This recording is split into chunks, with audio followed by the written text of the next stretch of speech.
I'm gonna go with the Golden Flashes. This is my last time. Last time dancing with them. I've been banking on them the last 2 weeks, and one of the most dynamic offenses, at least in some of the metrics in the entire country, have let me down.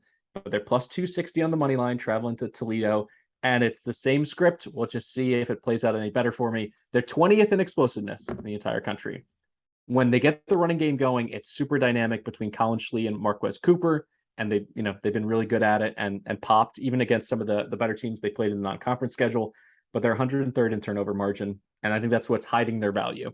Can they finally be on the right side of the turnover battle in this game? Toledo, on the other side, I will say this: beyond my blind faith in the Golden Flash offense and my undying love for this program, Toledo doesn't generate any pass rush, 108th in sack rate, and they're 96th in havoc. So Schlee, who's fumbled the ball all over the place, it's either big plays in the passing game or on the ground, or he fumbles. Those are the three options.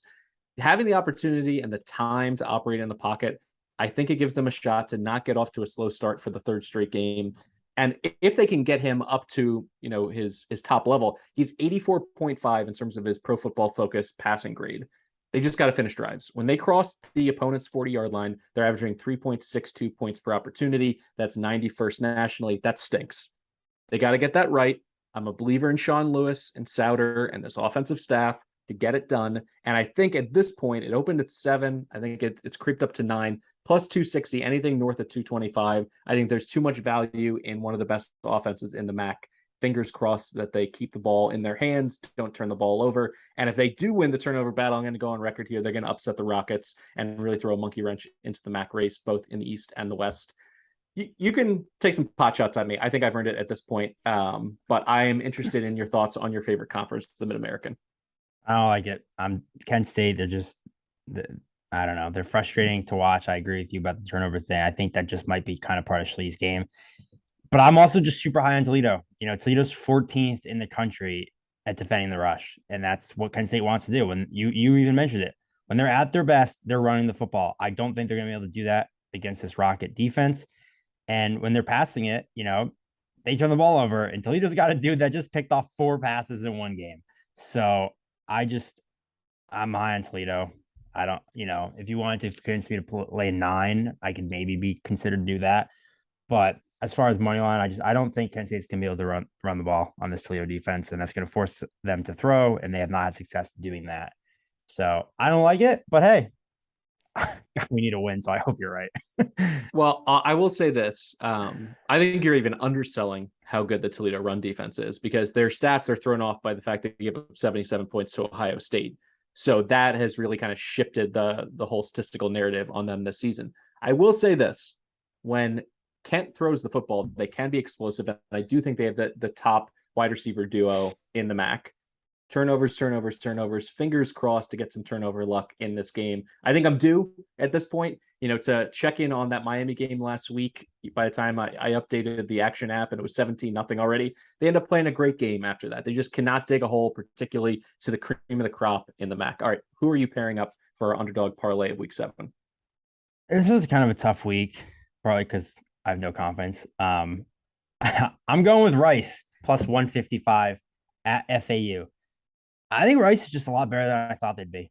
They're 3-2 with wins over, McNeese State, but they have upset wins over Louisiana and UAB as double-digit underdogs. So they've already had, if they were on moneyline underdog parlay, twice already, we'd have cashed. And then they lost by 7 to a Houston team as 17.5-point dogs. And they finished even in yardage in that game. So yeah, it's easy to point and say, okay, Houston's obviously not as good as we thought. Louisiana's not as good as we thought. But at the end of the day, those are still good wins over, teams that were favored to win by 10. Wiley Green started the year as their quarterback, but just like last year, gets hurt almost immediately.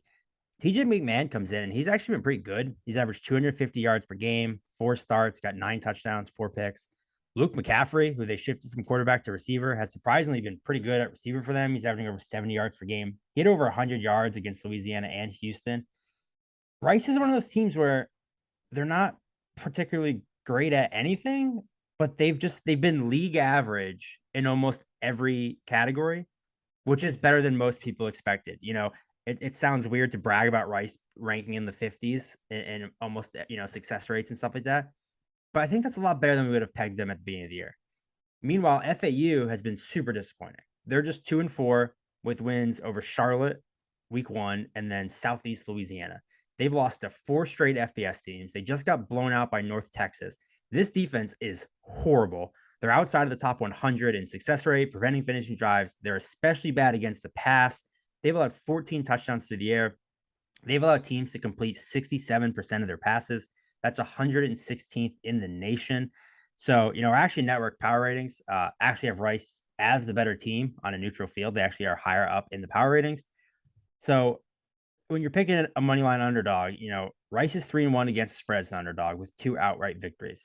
So, I kind of like the idea of having a team that is better than we expected going up against a team that is worse than we expected. So, I kind of like the upside here with Rice, who's on the upswing, versus FAU, who I think is on the downswing, especially when you're factoring, preseason expectations and where they rank in the power ratings and stuff like that, where I'll take the team that's kind of outperformed what we expected here.